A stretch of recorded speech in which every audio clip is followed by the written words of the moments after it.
Namaste, everyone. Welcome to today's guest talk. The topic today is His Holiness the Dalai Lama and the Art of Happiness.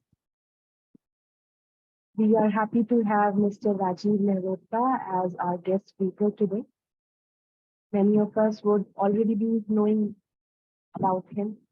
I would share a formal introduction for him. Rajiv Mehrotra is a scholar, prolific writer, and a highly decorated director and producer of documentary films. Educated at St. Stephen's College, New Delhi, and the universities of Oxford and Columbia, Rajiv Mehrotra has had a multifaceted career.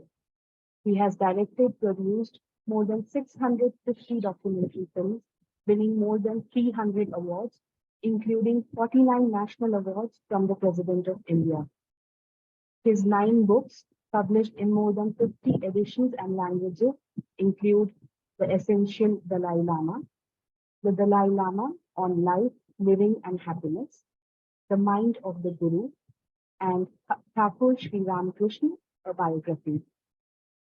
He is a disciple of the Dalai Lama and serves as the secretary and trustee of the Foundation for Universal Responsibility of His Holiness the Dalai Lama, established with the Nobel Peace Prize. That's it. Now I'm blushing. Let's get on with the program. Welcome, Rajiv. Thank you so much for joining us today. We are really delighted and honored to have you with us. Looking forward to a lovely session with you. Well, thank you very much, Arunima ji, and of course, most of all, Ramesh Bhai, who I've had the privilege of knowing for many decades as a truly enlightened human being who manifests in his modest simplicity and tenacity, reaching out into the planet and into the community to do good work, and which really is the ultimate expression and manifestation of goodness and divinity. If, that's how you, if you understand the notion of divinity in that manner. So thank you, Ramesh ji. This has been a wonderful privilege to connect with you. And I have to say that I'm somewhat bewildered today, and I should just share with you that half an hour ago, I got a call from my wife that our household help, who had looked after my father in his last years, lost his 18-month son. And so she's at the hospital. And I said I would join her. And then she said, "What are you going to be doing?" I said, "Well, I'm going to be talking about the art of happiness." And that seemed a very sort of incongruous reflection at this extremely challenging time, but my mind was racing, and it just sort of, and I began to focus a lot more on the teachings of the Dalai Lama and how they manifest the teachings of the Buddha himself. He is considered an incarnation of Avalokiteshvara. And so I thought perhaps I would reflect for a few moments on the Dalai Lama himself before I sort of plunge into trying to make sense of what happened half an hour ago, and then share my sort of unfolding reflections with you. And I think that we see the Dalai Lama, who has been living as a guest of the government of India for more than 60 years, who was exiled from Tibet by the Chinese genocide there. He saw millions of his fellow countrymen and millions of his fellow travelers on the path of Buddhism killed, monasteries destroyed, and living in exile in India at the whims of a foreign government, and with this huge responsibility, and taken away from his mother and family when he was just a young boy, and he lost a country, and yet he manages to radiate so much joy and happiness, really. And and I began to reflect on what he would feel, and in my own experience with him, when my mother was dying, and I was quite devastated, and I went to see him, and I thought it was rather harsh, but he said, "Meditate on death." And while I went to another well-known teacher on whom I was making a film, and I mean, this is not to sort of undermine anybody, but that teacher said to me, "Well, here is some vibhuti, go and mix it in water and give it to your mother, and she will be well." And so there were these two sort of contrasting approaches that somehow, the imperative we feel that all will be well, whatever well is, and I sort of cut in a sense to the Buddha himself as he stepped out of the palace and saw old age, suffering, sickness, and death, and a mendicant as a possible means of engaging in finding a way out of suffering. And we have somehow began to assume that that this would lead to happiness, whatever that state might be. And perhaps that is a corruption of our times, sort of manifest and promoted by its being enshrined in the United States Constitution as a legitimate aspiration, without really an effort at defining what that happiness might really be, and what constitutes the happiness that we talk about. Because I mean, His Holiness has done a book called The Art of Happiness, and he says that the function and the purpose of human beings to be in human form is the pursuit of happiness. And I think that this is a semantic issue, really, as to what is happiness. And I think he would conclude that when you are deeply happy, you're not really happy, and it inherently becomes transitory. We either want to freeze the moment through a cell phone image, or our sort of our fantasies, the promotion of what we see as happiness on television, and when we suffer, we want that suffering to end. So perhaps we are truly happy only when we experience or are not conscious of the fact that we are suffering or that we are happy.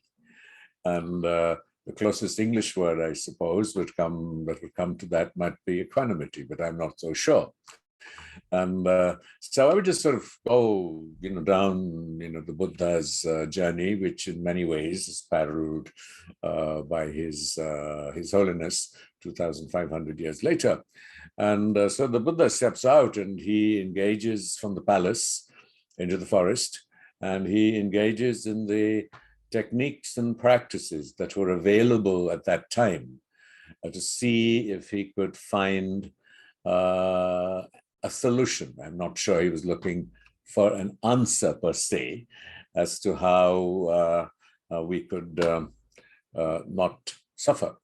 But I don't think that he imagined that he could somehow stop the physiological pain of old age and sickness and death. I think what he was looking for was a way that we could assimilate. I hate to use the word come to terms, because that's a sort of kind of a reluctant acceptance rather than a affirmative embracing, which is what I think that the Buddha finally achieved under the Bodhi tree. And what was important is that as he sat under the Bodhi tree and he just said, "I'm not going to give up till I find an answer or a solution." And solution was not really the elimination, as I said, of the physical elements of suffering or the inevitability of what unfolds in life. But old age, sickness, and death, and all the other terrible things that happen, or climate change that we are now confronting, and war, and sort of deep intolerance and hatred. It really was to be able to recognize the true nature of reality. And what was important in the Buddha's experience was that this realization was a realization. It was not a verbalized revelation from the divine, something external to him. It was a deep understanding that was transformative. So I prefer to use the word realization because you move from intellectual understanding perhaps to experience.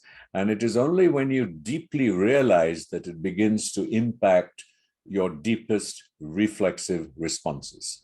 So you don't have to keep reminding yourself or tutoring yourself to behave in a particular manner. You experience the transforming realization of the true nature of reality, and hence embracing it, that you then begin to be in the flow or in the unfolding present of embracing and celebrating whatever happens and whatever unfolds in your life and in the lives of others. It is not easy to achieve. It is much easier to cerebrally talk about it, or have me sit here and talk about it. And I think the genius of the Buddha, and I will come to the techniques that His Holiness recommends, was that when he stepped out of the Bodhi tree in Bodh Gaya, he just wondered what on earth he should do, because what he had experienced was a non-conceptual, non-verbalized insight, and which it'd be impossible or impractical for him to share. And my favorite example is that if you haven't tasted coffee, there's no way I can tell you what coffee tastes like. And so what we now describe, whatever enlightenment is, but that all-encompassing wisdom, knowing, we can struggle with our language to try and give it a label that will sort of persuade someone else to sort of recognize what I am getting at. And so we have each evolved our own sort of theories and definitions limited by vocabulary to what enlightenment might be. And so he then felt that he needed to share the conceptual framework as best was possible, but most importantly, the method, some of the techniques that he had used. And so the genius of the Buddha was the juxtaposition in fairly simple terms of method and wisdom. That neither of them individually or singularly would have the kind of transformative experience of realization that we are talking about. And I think the great attraction for me, certainly it's been some time since I read Sri Aurobindo, and I think that was Sri Aurobindo's quest too. That, he looked at its intellectual articulation and verbalization, using a whole variety of techniques and approaches, from music to drama to what have you, and but equally it was his sadhana to look at what were the methodologies that he could recommend, and surely there isn't a single set of methodologies to experience and realize whatever this might be. And it remains extremely important that we don't get stuck with our particular verbalized labels of it, and that perhaps is the the underlying reason why we experience so much intolerance and conflict, because our conceptual frameworks don't match, and they cannot match. And I'm not suggesting that ultimate reality is somehow a single one. And the old example of the blind men around an elephant, and that we are each looking at facets of it. I think what the Dalai Lama and the Buddha are certainly saying, and which now seems to be a perspective of modern science, that the very nature of reality is perceived and experienced differently. And we, so far, though we have unified theories, we have theories that we're told by chaos theory and quantum theory, for example, that the micro universe is reflected in the macro universe. Now, that's a theory. We are also told that the very nature of reality is impacted by the presence of the observer.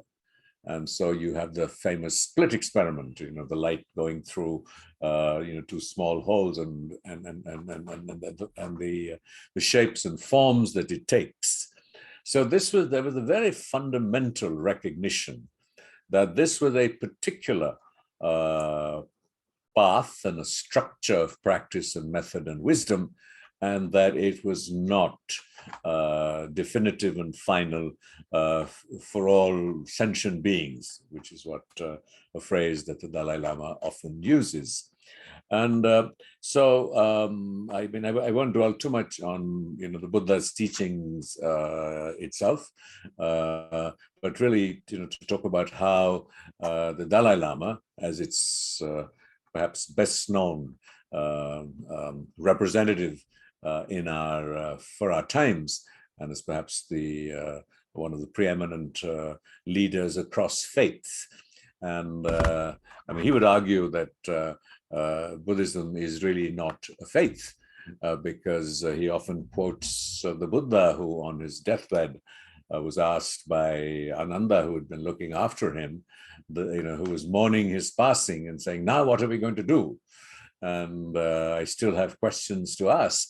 And to which he said, "Well, of course, you have my teachings, which you can refer to, but all my teachings must stand up to the scrutiny of reason and logic and your lived experience. So they are not finite and they're not definitive," which is why certainly the Tibetan Buddhist tradition and many other Buddhist approaches to the Buddhist teaching. Of course, you have the Mahayana and the Hinayana, and I don't want to go into that at all, but merely to suggest that Buddhism remained dynamic, in that it was assimilated in different social and cultural contexts around the world. In a sense, Hinduism was more effective in assimilating, but it was Buddhism that was assimilated and responded as it assimilated itself into itself, the beliefs and teachings and practices of the communities that adopted it. And that has remained its strength, and that over the years, from Nagarjuna to a whole range of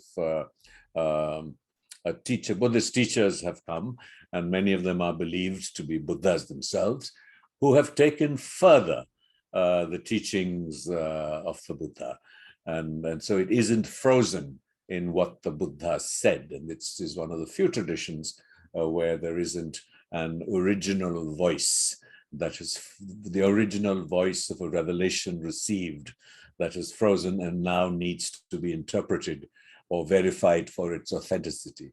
It has allowed itself the space to continue to evolve and to be continually interpreted and adapted to unfolding realities.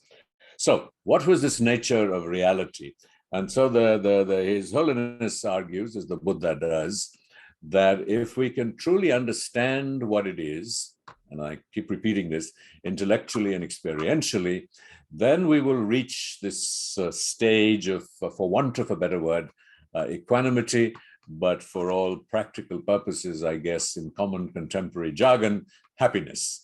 I can offer you a long critique of happiness and its linkages to materialism, its transitoriness, etc., but time and questions permitting, we'll explore that route.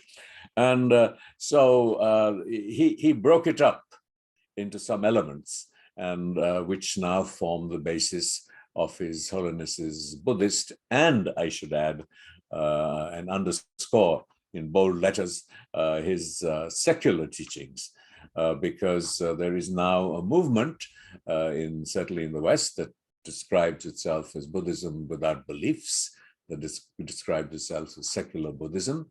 Now, that may not necessarily, there's considerable debate around this, whether that is still Buddhism or not. But in my own experience, I've seen in countries as distant as Costa Rica, where I was invited to address a church congregation, to address what was a Buddhist congregation in a church, which had a very large number of Christians. And so at the end of it, I said, well, what are you doing here? And they would respond, well, while being true to our faith, there is so much that we can learn from the teachings of the Buddha and the techniques and practices, some of which I will try and share with you. It was that this one of the pivots is the idea of course, impermanence, that nothing is permanent, everything changes, and this is not merely a response to the death of an 18-month-old child.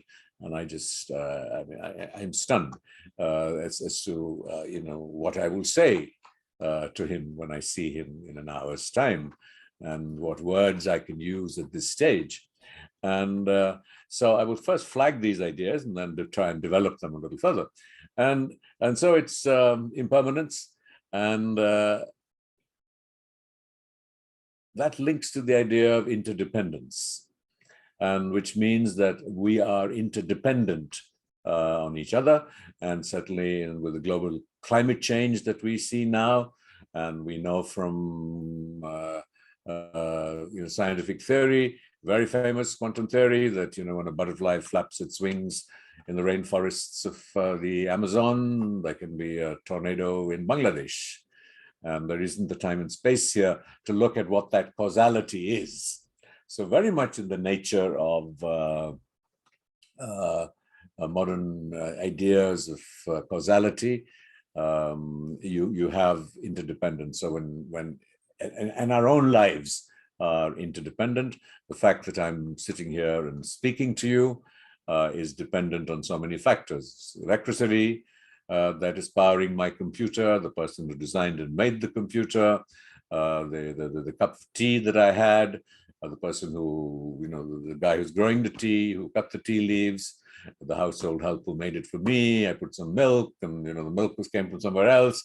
So even our most mundane activities and so what we consume every day is dependent on so many different people. And so when we recognize our interdependence and our impermanence, it breeds. It's not something that we superimpose on it.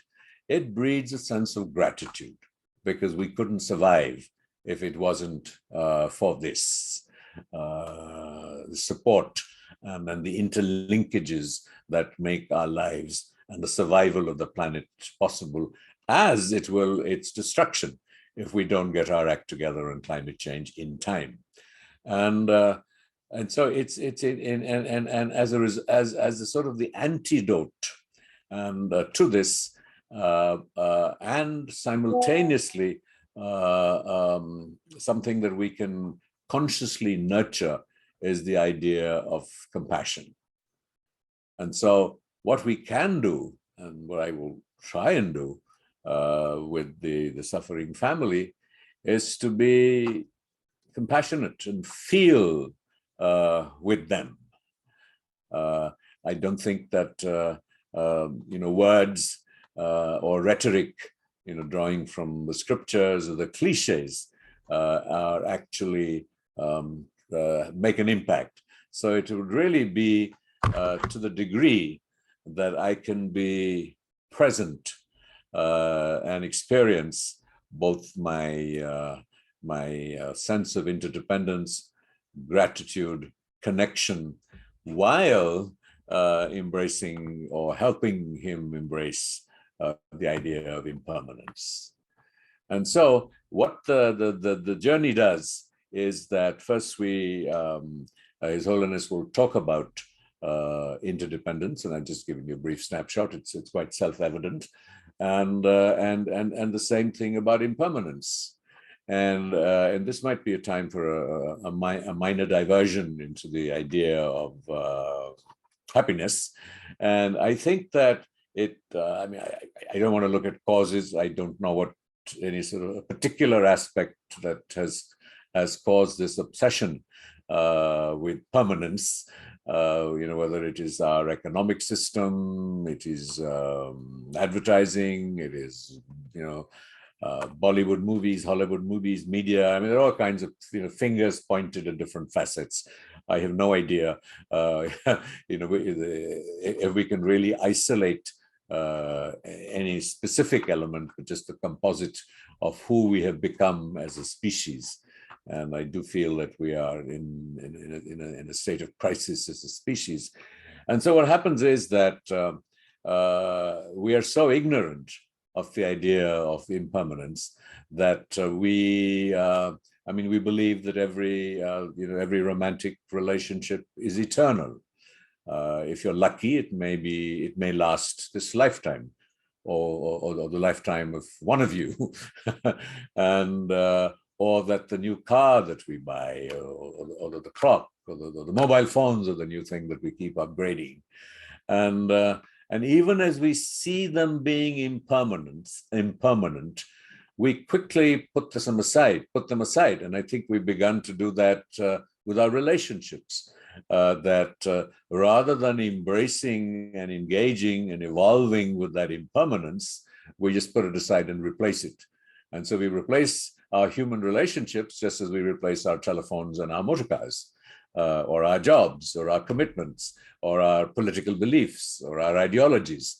If we were to recognize that they're all inherently impermanent, maybe there will be a quality of softness in our relationship to them, and less disruptive when change occurs. And I think those of you who have read the biographies of the great masters will see, from Aurobindo to Ramakrishna to in more recent times, Gandhiji, Ramana Maharishi barely managed to sort of hold back his grieving at the loss of his mother. And so when people have lost, great men and women have lost their partners or parents, they have been able to process this to varying degrees. Nobody has been indifferent to it. And so nobody is making a case that we can embrace impermanence with the profundity and depth that would suggest that we can be indifferent to it and purely look at it as impersonal causality. No, this has happened and so be it. Because simultaneous to that is the element of interdependence. So we are not just mechanistic human beings. We have sensibilities, we have emotions. Our very survival depends often on the compassion and generosity of others. I've seen it with this our help who lost his young son, as to how he enabled the last 5 years of my father's life to be far more productive and meaningful. So we just see these layer upon layer of gratitude, interdependence, the nature of our survival, even as it poses with the final realization of impermanence. So that really is the core teaching of this, and so the thing that we can most easily and logically understand and structure and practice that will help us process the realities of interdependence, and impermanence, and is compassion. And so what is compassion? So these are all sort of complicated English words that don't have literal equivalents. So we just say compassion as a moving away from the notion of love, attachment, to a more broadly embracing awareness of interdependence and gratitude. And we cultivate compassion by breaking it up into these elements. So if I am, this is our household, the name is Arjun. So if I feel his pain, I am able to feel his pain because we have been dependent on him. We share we share the human condition. We share this planet, and that I too know that it may not be the loss of an 18-month boy, but that I have and I will undergo similar experiences in my own life. And so in a sense that he is connected to me in significant and profound ways. And if you come from a tradition, for example, that believes in reincarnation, it will tell you that every one of us on the screen, and including Arjun and everybody in my life, has at some point been a mother, father, brother, or sister, over lifetimes. And just like I might feel a devotion and attachment to my late father, just because he's not in physical form, it doesn't mean that that affection is diminished, or that if we all live to be 200 years or 500 or 1,000 years, that I will suddenly forget that dimension. And what compassion then does is that it softens the sense of ourselves, because we have an exaggerated sense, and there's plenty in Sri Aurobindo about this. So when they do psychological testing now in laboratories and universities around the world, they find that people who have mental problems or confront crises that overwhelm them, in their narratives, there is an overwhelming use of the words I, me, mine. And which is sort of in a sense antithetical to the larger reality that I've just been talking about. And so if we can begin to soften that sense of the self by beginning to think of other people, like Ramesh Bhai has spent most of his life doing, you immediately, your own sense of your own pain and suffering diminishes. And this is not just theory, but I think there has been volumes and volumes of analysis and testing. So they found that people who are engaged in the practice of meditation, and I will briefly flag what meditation is, where I just said about 10 minutes, they find that as this I, me, mine, and the obsession with that diminishes, they reach greater levels of equanimity. So, His Holiness often argues that we spend so much time in training ourselves for our careers, as to how we look, the clothes we wear, amongst the many wonderful things that I learned from Ramesh Bhai. If you just wear a kurta pajama, I mean, when I could afford to, I went to Fab India. Life is much easier, I don't have to worry about whether my clothes are in fashion or they match or they don't match. So, right from that, from the everyday living aspect to the more, how do I put it, the deeper cravings that if we can do those, practice those tangibly, that this sense of the self, that, how do I look? What will people think of me? Because I look this way. So as that sense of the I softens, and you begin to think of other people, the very act of nurturing that. So Zolas argues that because we spend so much time in training to be for our professions, to how we look, to how we can excel. I mean, there's a big 1,000-hour Rubicon that they talk about if you want to be a maestro musician or you want to be a sports person, there is this 1,000 hours that you invest. But we don't find that 1,000 hours to invest in training our minds, and which is actually what processes all these experiences and achievements. So here we have a man, 88 years old, certainly till about 6-7 years ago, he was receiving training and continued receiving training and instruction from lamas who were half his age and much younger than himself. So that journey of training the mind never ceases. So it isn't that you have a peak experience and you have become a teacher or a master or a godman, and that this is it. You now have it all. So that journey has been an ongoing, continuous one, and he still practices 5 or 6 hours a day in order to continue training. And I don't know how many of you are familiar. This isn't what just applies to the Dalai Lama. I was also a student of the yoga teacher B.K. Iyengar, an iconic figure who was teaching in Pune. And I went to see him about 3 or 4 months before he died. And he was in this very convoluted yoga asana.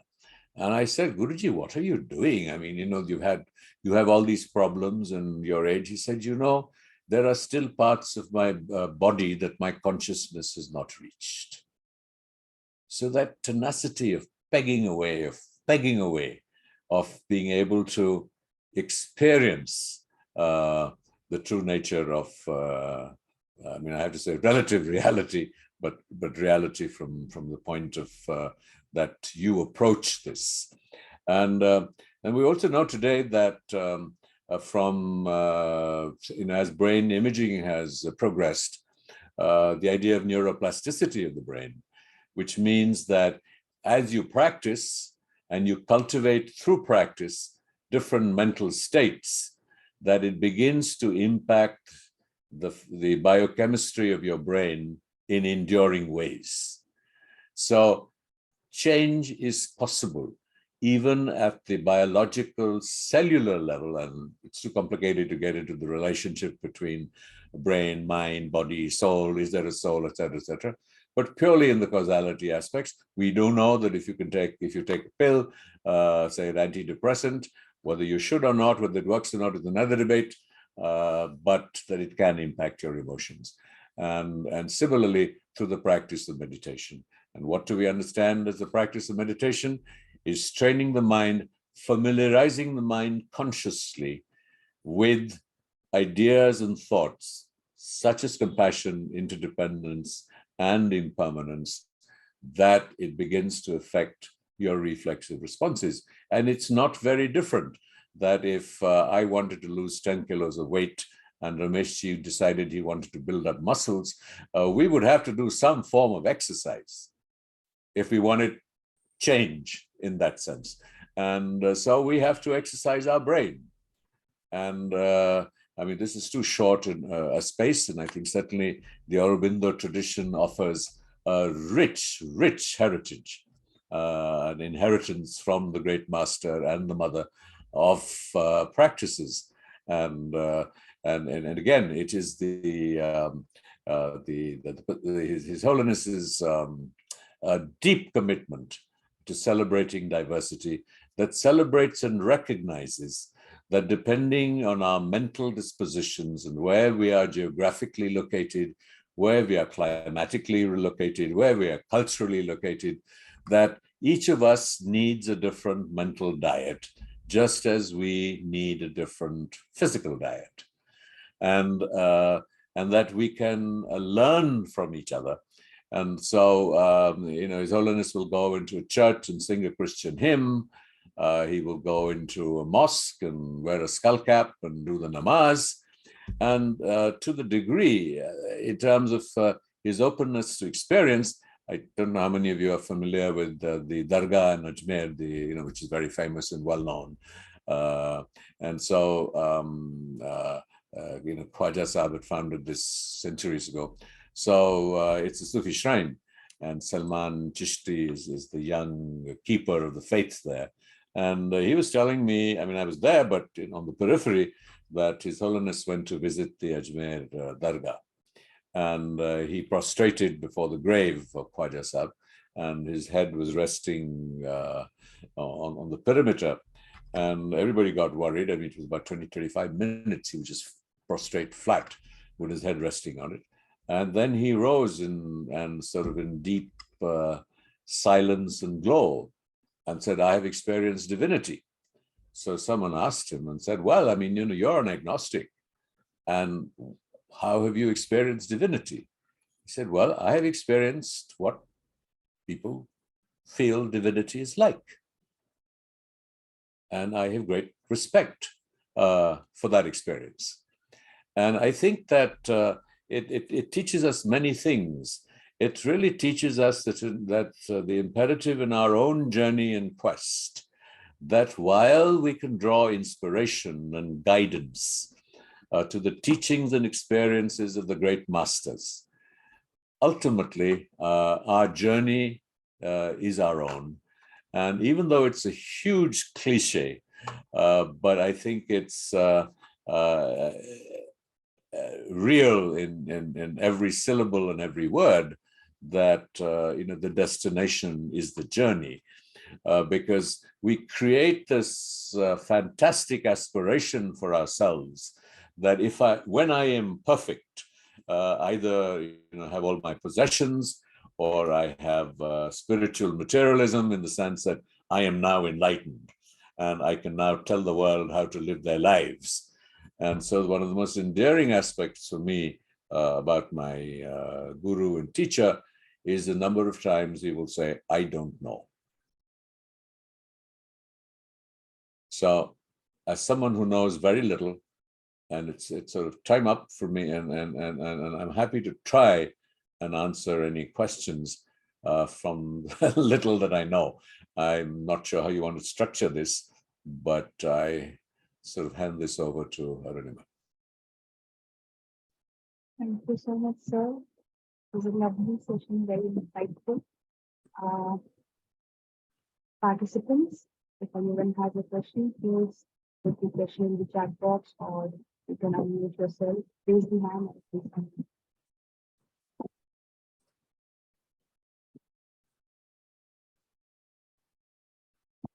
Okay, there are two questions which I'll take up. And it says, why did you join as a devotee of the Dalai Lama when Swami Raghunathanand, your spiritual guru, was still alive? Very simple. I think that there is a great people don't know enough about the Ramakrishna movement and Swami Raghunathananda himself. What was truly amazing, I wrote a biography of Sri Ramakrishna. And so here was a avatar the people believed was the incarnation of the divine. And he became priest in the temple set up by a lower caste queen. And what does he do?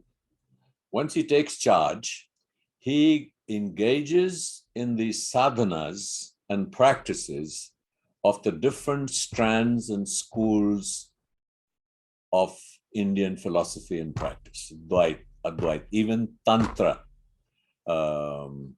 with Bhairavi. And he doesn't stop there. Mind you, all this is in public view. And so he is sending out a very powerful message. And then he sets up a kutir, a little cottage, on the precincts of the near the temple, and he engages in the practices of Islam. He even eats beef. And when I did my biography, the only thing that that the Swamiji asked me, he said, don't say beef, it'll just stir things up. Just say, ate the diet of a Muslim. Let people come to their own conclusions. And so that's why we left it. And he then went on, and the practices of, the Christian tradition of, so it was that fundamentally inclusive. And what is not known is that Swami Vivekananda, of course, was committed to the Vedanta. And the principal devotee of Bhakta, Ramakrishna believed in Bhakti, was a Vedantist who was Swami Vivekananda. And also not widely known that Vivekananda said that the Buddha is my Ishta and Ramakrishna is my master. So if you go around the Ramakrishna mission, which is basically a Vedantic institution, while it honors in a very sacred part of it, there is always worship of Ramakrishna. He went into deep meditation as to what kind of institution and structure he should organize for his master. And the Ramakrishna mission is based on the model of the Buddhist Sangha. They elect their president. They are democratic. They are decentralized. And they are basically secular. So when I was engaging with Swami Ranganathananda, from whom I received Diksha while still in my teens, and I know our conversations used to often veer towards Buddhism. And he felt that my journey really lay with Buddhism. And so it was Buddhism under the sort of the tutelage of Swami Ranganathananda. And I met His Holiness, and I came and told Swamiji that I had. And the great joy of my life was that, very rare, that my first guru and my second guru became really good friends. And His Holiness visited Belur, Ranganathanandaji went to Dharamsala, and it was just amazing. And I think this is a lesson, this relationship and my own journey for our times. I mean, that's how, this happened. And I wish that kind of cross-fertilization or engagement would happen today. We will be such a happier community and civilization and people. And then another question was this: can you speak about the practice of Tonglen, sending and receiving? Now, Tonglen is a difficult practice. And what is Tonglen? Tonglen basically is a practice where to engage in the practice, you sit down, you do alternative nostril breathing, or you concentrate on your breathing, or whatever practice, or body scans and things like that, whatever will help you settle your mind down, relatively speaking. And then you experience great compassion, which you visualize. You visualize your mother, and you experience the warmth and love of your mother, or her particular fragrance.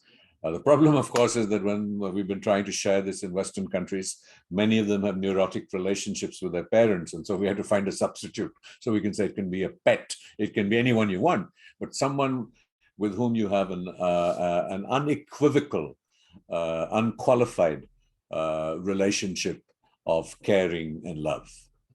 And you then visualize this. And as you intensify that feeling and that emotion, and then your mother fades, and someone who is neutral, you visualize. And then you visualize the enemy, and you experience that same feeling towards the enemy. So this is a form of mind training. So by constantly repeating this process, the automatic reflexive response that rejects the enemy or the unpleasant, you begin to see that this is really very little to do with them, but with what you are able to do with your own mind. Now, this is not a snapshot. You do it once and then you're transformed. There's two sort of variations or two nuances to this.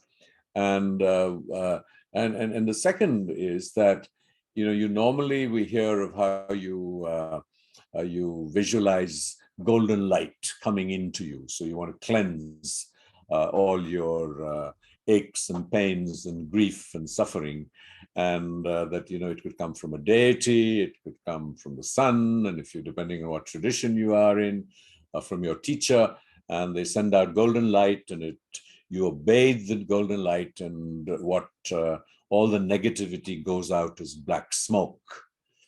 And this is, people find it difficult to do, and it's not recommended unless you've done enough preliminary work, is that you really take in the black smoke of other people's pain and suffering into you, and it comes into your heart, and it bursts, or it crushes the sense of the self and goes back to them as golden healing light.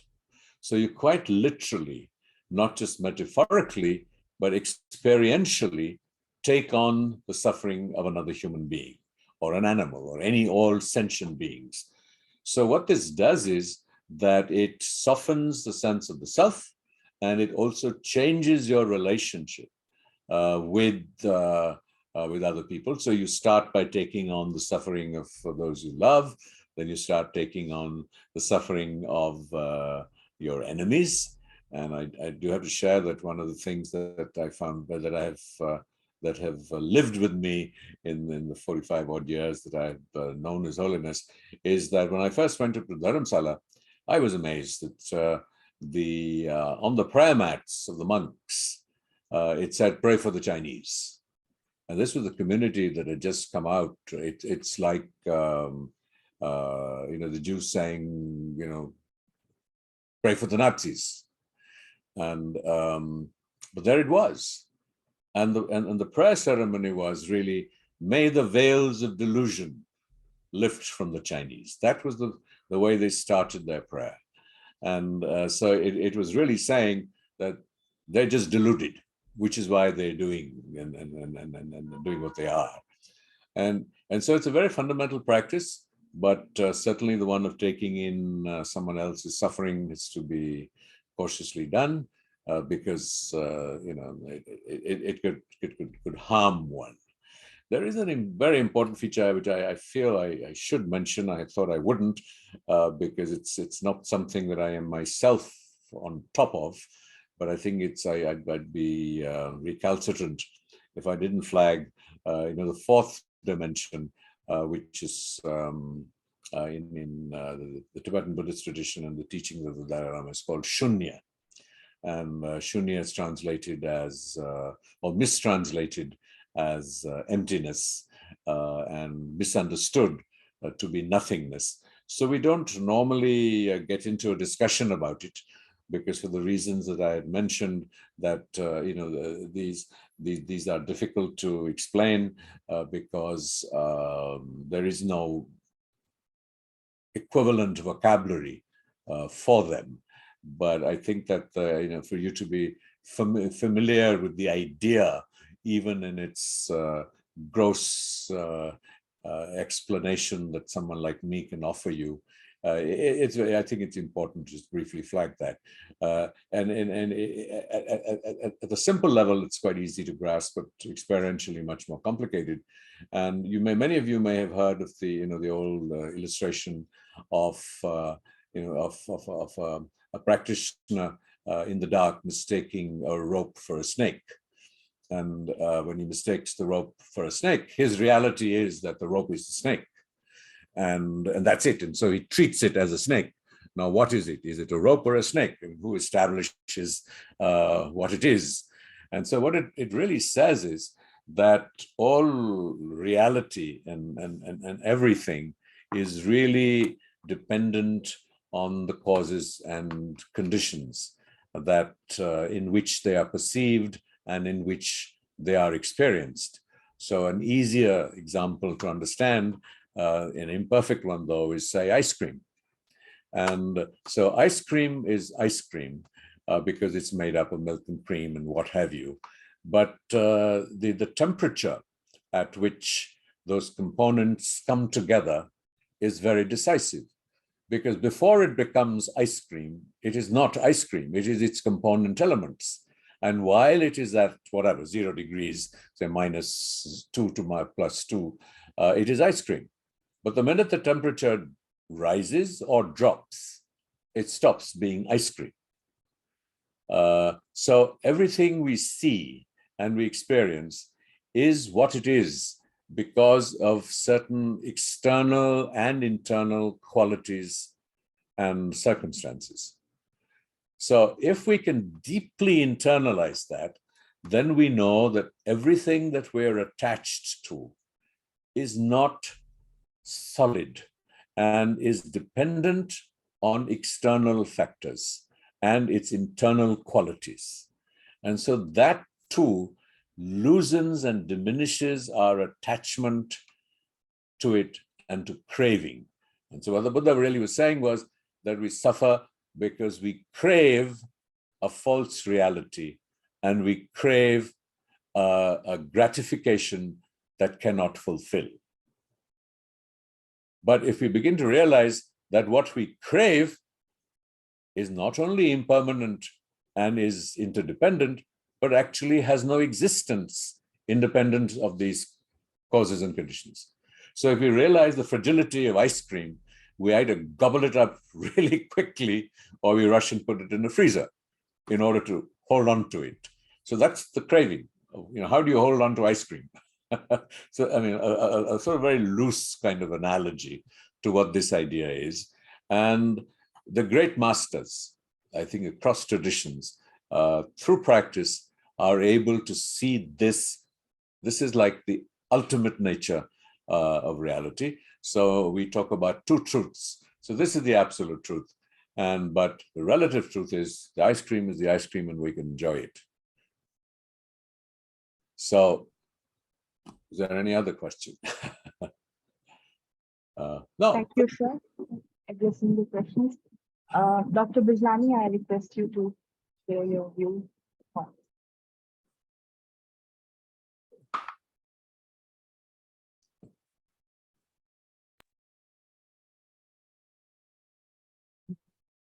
When a person of the stature of Rajiv Mehrotra has Good spoken, God, please. really, भाई हैं, क्या बात कर रहे हैं? I'll have to object. the best I can do is to point out some key take-home messages and certain things which struck me as truly valuable takeaways. One of the things that emerged was that while in the Indian tradition, which we may call the Sanatana Dharma tradition or the Vedantic tradition, we have had the freedom to go on our own personal spiritual quest. If we are not convinced with what other rishis and seers have experienced and tried to express in words, we can go on our own personal quest. But then sometimes the assumption is that if we also discover the same absolute reality, our experience will be very similar to theirs. But it need not be. That is what the mother has pointed out with great it's a great perception, that if the infinite is capable of infinite forms, why should we express that infinite will reveal itself in exactly the same way to everyone to whom it reveals because of the sadhana, because the person has put in the necessary amount of concentration and self-purification. These are the two basic ingredients which all seers and mystics have followed: intense concentration and extreme degrees of self-purification. So the divine does reveal as a result of this type of persistent practice. But then the divine doesn't have to reveal itself in exactly the same way to everyone. And that is what explains the range of experiences which the different seers had, the experience that the Buddha had and the experience which he said His Holiness the Dalai Lama had at Ajmer. Now, these experiences can come in infinite ways, but so long as we can get some glimpse of the absolute reality from these experiences, that is fine. And why that experience of the absolute reality is important from the practical point of view in terms to practical application is that while it does not eliminate the physical and physiological aspects of pain, it does not even eliminate the reasons for which that type of pain comes, whether it's physical or emotional. Those types of ups and downs in life also continue to be there. But when we see those fluctuations in light of the absolute reality, we are able to accept. So acceptance is what that leads to, and that leads in turn to equanimity, which is in fact the best that we can arrive at, the closest that we can get to what we normally call happiness. But happiness is a part of dualities. It comes coupled with sorrow, and therefore what we sometimes aim at is not that freedom from that duality, but in fact a steady peace. And that comes from that equanimity rather than from a thrilling experience or the disappearance of pain or the reasons for which that pain is experienced. They continue to be there, and yet we are able to meet. And this freedom which the tradition has had is what was emphasized also by the Buddha, as we heard that when he was leaving the body and the disciples insisted on learning something more, he said that, well, you have my teachings available, but what is more important is that you can go on your own quest, experience, use your mind and see what appears logical, couple it with your experience and arrive at your own insights. So this freedom to arrive at our own insights has always been available. Now, however, while that freedom has been available, to use that freedom is not easy. And that is how we resort to faith, because faith is faith till knowledge has been experienced. And since experience does not come to most of us, at least not easily, and it's not an instant gratification, it can't be a one-time event. Till then, that faith is what helps us, because without that faith, that experience will not in fact come, because then the mind will intervene and will keep in fact obstructing that type of an experience.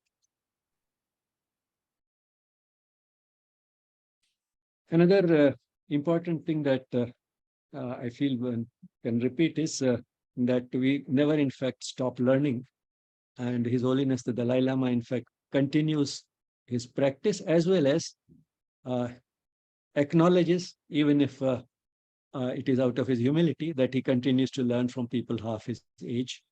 And that is a great lesson in humility, as well as that endless learning that goes on throughout life.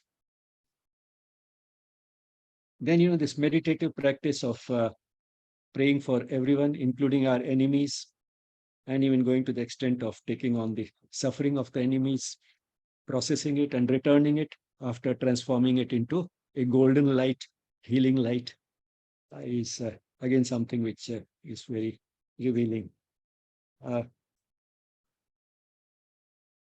Rajiv Bhai has been an intellectual, as you can make out from his background, and even from what he has spoken today, you can see he's extremely sort of sharp intellect. And for an intellect to be a devotee is not easy. So in that sense, he has accomplished something really remarkable, because the intellect has a way of continuing to raise questions and doubts, which cannot be resolved at the intellectual level, but need a perception at a level higher than that.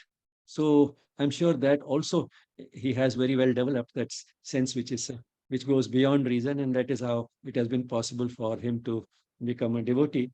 And to become a devotee and a disciple, and he has explained how he has been a disciple of so many and sees no inconsistency in that. In fact, Sri Ramakrishna was in a way a pioneer in that inclusivity, as he pointed out, and that why he has been able to do it is, I was just thinking, Sri Aurobindo said that we basically get three things from the Guru. One is the word. And when it comes to the word, an intellectual like Rajiv Bhai can produce enough of words of the best quality on his own. He doesn't need a Guru for that. Then the second thing that the Guru can give is an example. Now that does help. And I'm sure he has looked at the examples that his Gurus have set. But most important, Sri Aurobindo says, in fact, uh, the most important thing that the Guru does for the disciple is to be an influence, just the presence. And I'm sure it is that presence, the uh, peace that he has felt in the presence of the Guru and or the Gurus that he has got drawn to, that has helped him uh, suspend for a time the intellect, realizing its limitations, and rise to that level which has given him a glimpse of that higher reality, which the gurus have been a channel for communicating to him. So it is the guru's influence that has been perhaps the most important reason why a person of his intellectual caliber has also been able to turn into a devotee. I'm sorry, I mean, I ended up analyzing him, which is not really, which is going beyond my brief, but somehow I felt like sharing this as I was listening, that how a person like him could have turned to these holy men and treated them as their gurus, and how that could have helped him. Because the guru is ultimately an influence who is only channelizing the influence of the divine. The guru is a channel, the guru is a bridge. And that is easy to relate to, because to relate to an nameless, amorphous, absolute reality is not easy. And therefore, when it takes on a human form, and when it can see the divine in that human, and that divine human being has a level of consciousness which allows the force of the divine to flow to the disciples without any obstruction, then receptive people like Rajiv Bhai can make the most of it.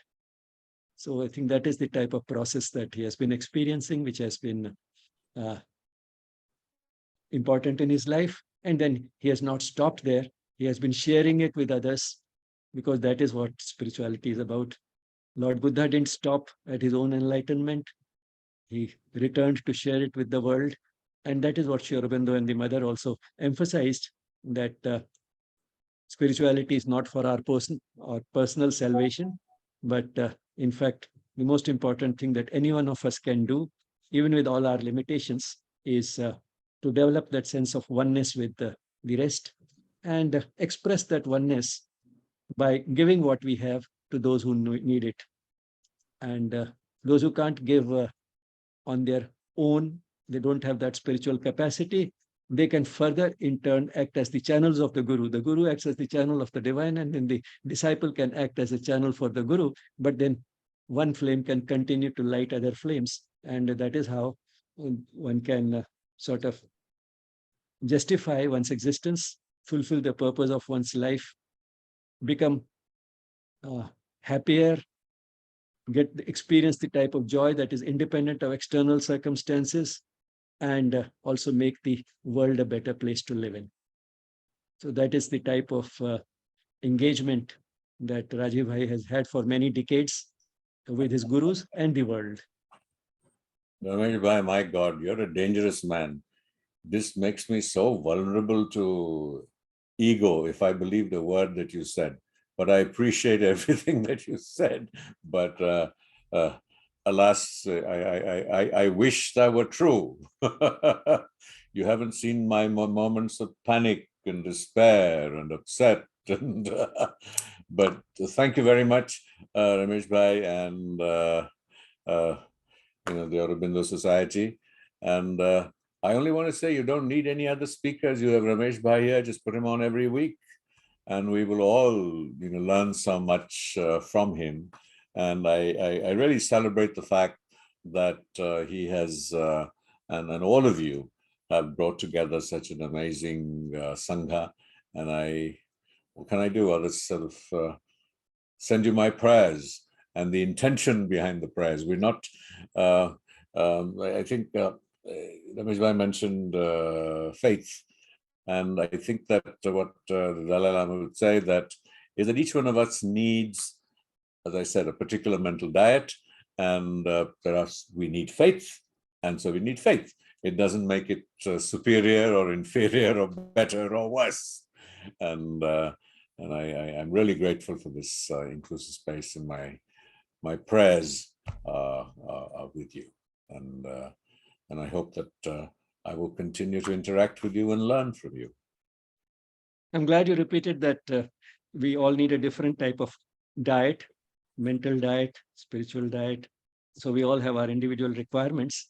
And that's again the type of freedom that Sri Aurobindo's yoga has, that you can carve out your own path depending upon your inclinations, temperament, and circumstances. And not only that, that also justifies why we have to have speakers like you. I can't be enough. We need a variety because different speakers would satisfy different types of mental diet, even in our group, even in those who attend these talks and will watch them through on the YouTube. So we do need that variety. We all bring in certain type of freshness, and it's the way it is put, and the approach of each one of us can be a little different, and that can satisfy different types of appetite for this spiritual diet. Thank you. Thank you, Dr. Bishami. We thank you again, Rajiv sir, for sharing your time with us and for such a valuable and helpful session for all of us. I thank the participants for being with us today. We can close today's session with a moment of peaceful silence. Thank you.